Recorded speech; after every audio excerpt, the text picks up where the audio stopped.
What is up, you guys? Welcome back to the channel. Today we're going to be looking at 5 steps to sound and play like John Mayer. Let's get into it. So step 1 to sounding like John Mayer is going to be achieving his tone. You're going to want a clean signal, kind of like a Fender style amp, and you're going to want a Strat style guitar. He typically plays in either the first pickup on the neck or on the pickup in between the neck and the middle to blend those two. He always uses a really clean sound. And when he solos, he likes to stack overdrives such as clones and tube screamers and things like that.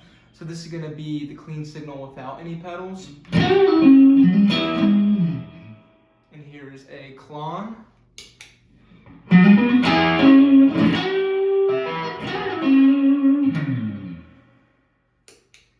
Something to get in that ballpark. It doesn't have to be a clone, can be tube screamer, blues breaker, but just mess around with it and see what you like the most. Step number 2 is going to be the John Mayer thump. This is something that he has made extremely popular, and what it is while you are finger picking, you use the meat of your thumb to smack down on the strings to add a nice percussive sound. For example, in Stop This Train.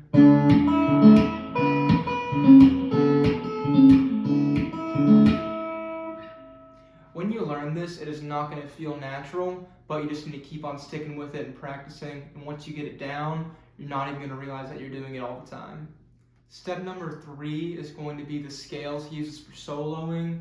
He doesn't usually do anything too crazy. He's a big fan of the pentatonic scale, which in the case of C sharp minor is going to be 9-12, 9-11, 9-11, 9-11, 9-12, and 9-12. You can do pretty much anything in that box as long as it's in key and it'll sound like John Mayer. Also a big fan of the minor blues pentatonic scale, which is the same exact thing, except you're adding in a flat 5, which in this case in C sharp minor, it is going to be on the A string, the 10th fret, and on the G string, the 12th fret.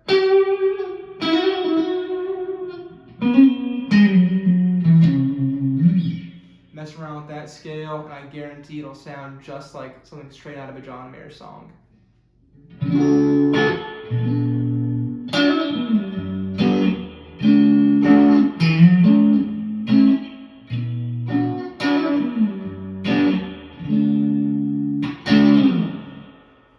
Step number 4 is going to be using Jimi Hendrix major chords. And if you're not familiar, instead of a typical bar major chord, you're going to put your thumb over it to grab the bass note, mute the A string, and then in this case, you will grab the D on the 11, G on the 10, and B on the 9. Creates that major chord, and then it frees up your pinky to add little embellishments.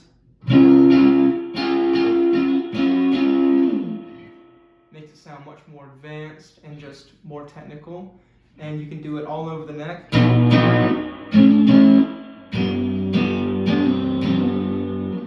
Makes your chord progressions sound much more interesting.